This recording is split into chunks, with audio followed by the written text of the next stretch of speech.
when I make a painting, there seems to be so much in my mind that doesn't go into the painting. If you put me in a room with nothing in it and some paints, I would paint an empty room. Not like William Blake, who would paint angels and things like that. I would paint the empty room over and over and over again.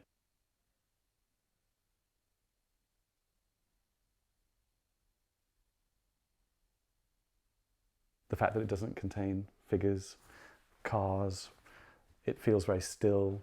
There are no obvious stories being told. Why you decided quite quickly, it seems, that that was the character of these pictures.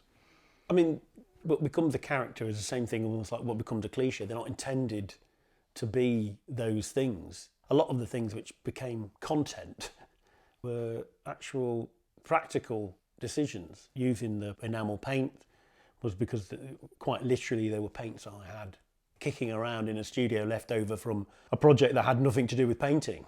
The absence of people was because it took too long to paint people. They're too tricky. They started to ruin the composition and things like that. Things to do with the composition came about because I was very self-conscious about taking photographs, so they snapped quite quickly and sometimes assembled from various photographs which weren't intended to be pictorial in any way. They were just collecting information. The stylistic appearance of them came because I was quite bad at painting. I kind of wanted to make paintings that were everything that I was at the time, which was around about, I was 30 years old, becoming quite sentimental about adolescence and childhood, the kind of conversations I would have with family members at weddings and funerals and stuff. I didn't see that in the art world of the late 90s. I wanted it to be almost like me. In some senses, like self-portraits, but I didn't think about them as self-portraits. I thought of them as souvenirs that I'd brought from my previous life really as a child, which seemed at the age of 30 a long, long time ago. It's very interesting sitting here in the studio because I'm looking at this picture, The Little Shop, and actually I can look up on the wall of the studio here and you've still got it hanging. And this in many ways is the beginnings of the kind of work that you're recognised for now. I mean, it was a shop that I went to as a child. You know, it had cigarettes, alcohol behind the thing. Everything was there. It had magazines and it had pop. And outside there was a post box where you would send things. You would send off for competitions. The whole of the future of the world and your world existed on this corner. You didn't go on the internet. It didn't really come on the telly or magazines, newspapers, books. When I was making that painting, I really got into kind of how I was as a child. It was a very much an unhealthy, anti-therapeutic immersion in my own past. And with that came the memory of making drawings and things which I did at school, characters from pop music or from the telly or stuff. But you would kind of show off your drawing skill, but it was a way of bringing them things further into your life. They were delivered to the newsagent or the little shop, and then you, by drawing them, you almost like sucked them in. They became part of your chemistry, really. And then you could put them back out again, slightly tainted by you. You had control over Frankenstein or an Elephant Man or a Murder or Peter Sutcliffe or David Bowie, or they were yours. You had actually created them.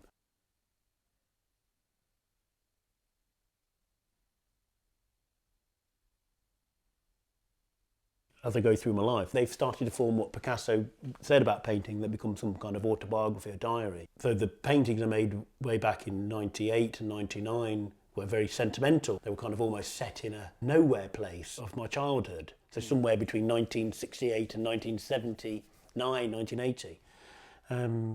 The photographs they were referencing were probably taken in the early 90s, mid-90s, where things looked pretty much the same. Almost simultaneously as me making the paintings, those things which are always there started to fall apart. Whether I noticed that because I was looking at them intently, whether they were always falling apart and you just never noticed, or whether that actually did happen. My dad and my mum and my brothers and my sisters all say it happened at exactly the point you started making the painting. So a row of garages that had stood there since the estate was built in the late 50s, a few months after I painted them, were just flattened and grassed over. I remember my dad writing me a letter telling me about it, and then when I went home to look at this site, he had he had a piece of the stone which he kept, which I think is up there.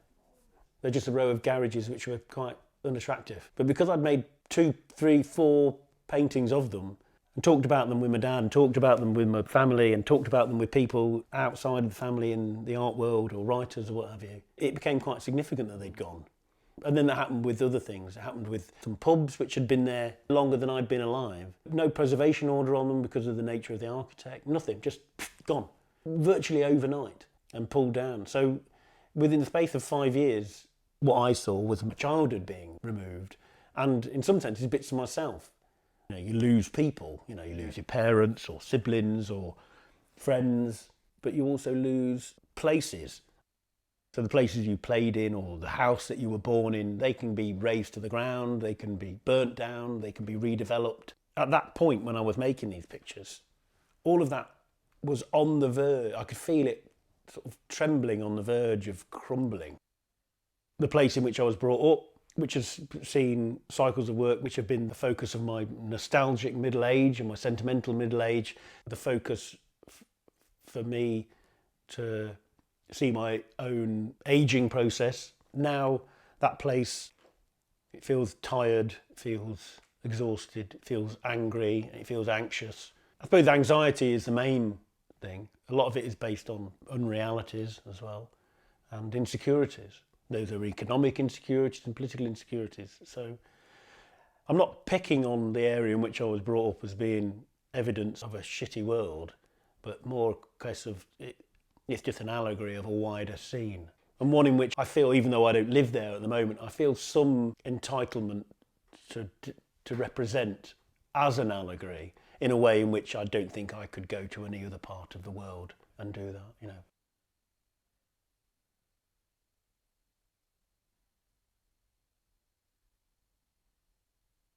It is my ambition to work with the figure. Always has been, still is. Every time I make a painting, I just want to make a figurative painting with nothing but the figure in it. But they never appear.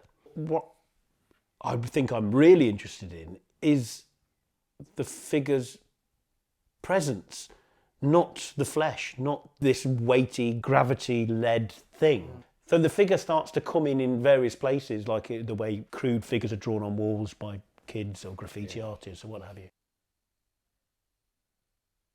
Most trees look like people petrified. It's from Grimm's fairy tales, from Ovid's Metamorphoses, from recent films, like A Monster Calls or Lord of the Rings or whatever. I found that using the trees as figurative actors, of these things playing roles, as being almost ghosts, really. I think that used to be people. I think most artists, most people genuinely are interested in things that change. One of the great paintings for me is a tiny little painting by Poliolo of Daphne being halfway between a woman and a tree as she escapes being raped by Apollo. That mid-transformation between being one state and another, I think is quite appealing. And the allegory is one, where something's halfway between being a real thing and being a symbol of a thing. So what's so strange is that you ended up having the figures everywhere in these paintings, although they're not to be seen.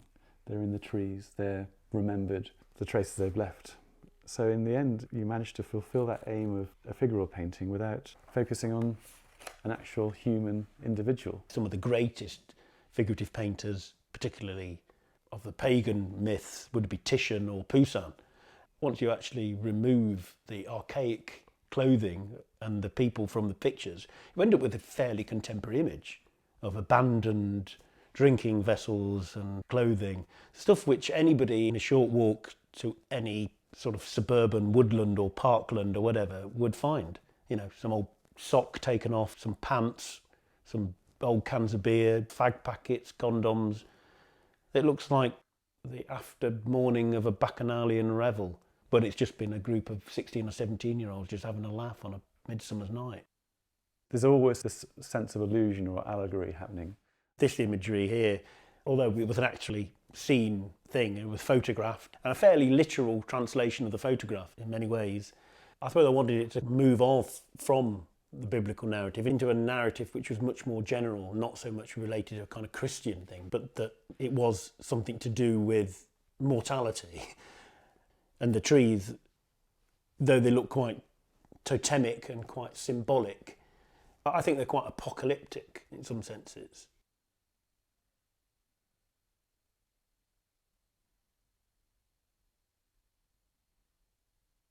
I'm not nationalistic in the slightest, which comes as a shock to some people. I would define myself as aggressively anti-nationalistic in all manners, with anybody. If an American is very proud, or a Canadian, or any, I'm just turned off straight away. And yet that winkling out the Englishness in my work would be about trying to highlight areas which are English, which aren't bombastic in some ways. One of the great elements of Englishness is atmosphere. It's something to do with atmosphere, something to do with something we can't define, something about ghosts or moisture, or something which is unsaid as well, the unsayable things. A council house can be as haunted as a Gothic mansion. Yeah. One of the paintings that you produced for the exhibition, and I'm really pleased that the Yale Center has bought for its permanent collection, is this painting, Mums, which is a painting of the house in which you grew up, where your mother still lives. And of course it's a return to the same site, the same subject that you painted in one of the breakthrough pictures at the Royal College more than 20 years ago now. And I wondered what impelled you to produce this picture. It becomes a portrait of the people who live there, the house, in a way.